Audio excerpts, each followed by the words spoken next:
Hello everybody, it's Mr. Woodward. In this video, we're going to talk about basically how to come up with an equation for the speed of a wave.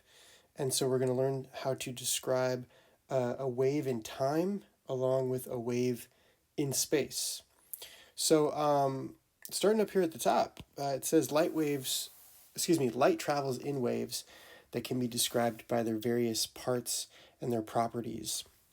So first of all, if you have a wave like down here, which is this object that sort of vibrates up and down repeatedly. It could be an ocean wave, it could be a sound wave.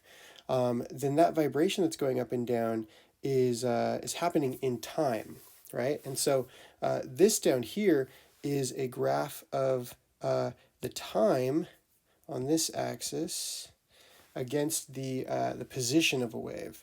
So this is position.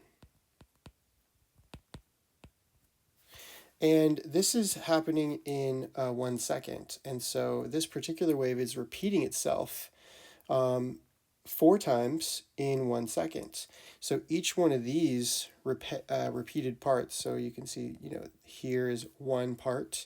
Each one of those takes exactly 0.25 seconds. We call this the period of the wave, right? And the period of a wave is the time it takes to complete one back and forth cycle. So this wave has a wave period, which we call capital T, of 0.25 seconds. That's the amount of time it takes to go back and forth in one cycle. Okay, now in addition to the period, you can also talk about the time that it takes the wave to sort of repeat itself in this frequency, like how often it cycles back and forth. And I mentioned earlier that we have 4 of these. We have the first back and forth, the second back and forth, the third, and the fourth. So these 4 cycles are happening in 1 second. And so we would say that this has a frequency of 4 cycles per second. So 4 cycles in 1 second is the frequency. I'm going to call that F. And we would use the units of 4 hertz, where a hertz is a cycle per second. So just to clarify, the frequency of a wave is how often it cycles back and forth. Okay, so period is specifically in seconds, and frequency is in cycles per second. So we're down here, which we call a hertz. Okay, so just to summarize what this section has been about, this has been about, number 1, how to describe a wave in time.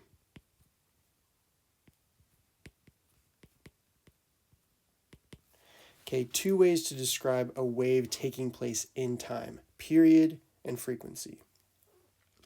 Okay, well, are there other ways to describe a wave besides how the wave is operating in time? For sure. Let's say that you're sitting in a chair and I ask you to describe the chair, and so you say, oh, well, the chair is, this many inches high, this many inches wide, this many inches deep. Then in that case, you would be describing the chair in space, right? The dimensions of the chair. And so in the same way, we can also describe a wave in its spatial dimensions. And that's what I want to look at next. So in the second situation, instead of comparing a wave in time, we're going to describe a wave in space. So this is how to describe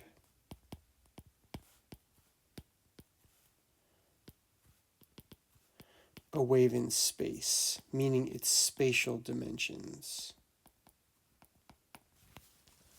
And so what would we call, like, the width of a wave, like the length from here to maybe here? Well, it's appropriately called the wavelength. And physicists use the symbol lambda to denote that. So the wavelength is just the distance between repeating parts. And you can see that this wave has a length of 4 meters. Here's 1, 2, 3, 4 meters right there. Okay, so wavelength. Well, what about the height of the wave? Well, a lot of people think that the height of the wave would be measured from here to here, but instead physicists measure the height from the zero mark. In other words, how much the wave is deflecting from its resting state. So instead of measuring the height like that, we're going to measure the height like this. So how high above zero or how low below zero. And those dimensions are both 6 meters, plus or minus 6 meters, and that's called the amplitude. Okay, so the amplitude of a wave is how far the wave moves from its zero or resting position. So this wave has a wavelength of 4 meters and an amplitude of 6 meters. All right, so that's how to describe a wave in space. So now that we know how to describe a wave in time, and we know how to describe a wave in space, we can actually combine those to come up with a wave equation. So let's talk about how you would derive a wave speed equation. Well, if you're familiar, speed is always distance divided by time. So, if you looking at the speed of a ball or the speed of a car, distance would be how far it travels, time is how long it takes to travel that distance. And so for a wave, we can look at the same thing, except that wave distance is really wavelength. And wave time, right, which is the amount of time it takes to repeat itself, we defined earlier as the period of the wave. And so this is a perfectly acceptable way to describe wave speed, is just wavelength divided by period. But one other way to do that is, since period is equal to 1 over the frequency, wave period is equal to 1 over the frequency, then there's one more way to write that, which is the more common way for physicists to show it, which is that it's just wavelength times frequency.